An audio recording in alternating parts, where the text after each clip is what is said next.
Hey guys, welcome back to my new mini blog. অনেকদিন পর চলে আসলাম আবার একটা নতুন ব্লগ নিয়ে। অনেক সাধনার পরে আমি পেলাম তোমার মন। তো গাইস, আজকে ছিল আমাদের ম্যারেজ অ্যানিভার্সারি। আর দেখলে শিবা কিন্তু আমাকে একটা গোলাপ কিনে দিল। আর দেখো কত সুন্দর একটা রেস্টুরেন্টে নিয়ে এসছে।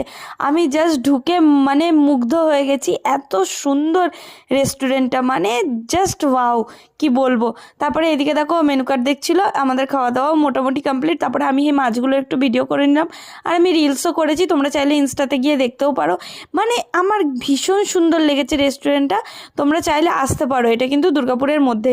আর তারপরে আমরা বাড়ির দিকে রওনা দিচ্ছিলাম, আর পথে যেতে যেতে রাড়েশ্বরের সেই শিব মন্দির দেখো কত পরিমাণে ভিড়, আজকে যেহেতু শিবরাত্রি। তো তারপরে চলে আসলাম বাড়ি। এই ছিল ভিডিও, কেমন লাগলো অবশ্যই কমেন্ট সেকশনে জানিও। আর আমি তোমাদেরকে দেখাচ্ছি যে দেখো দেখো গোলাপ দিয়েছে আমাকে। তো চলো দেখা হচ্ছে পরের ভিডিওয়।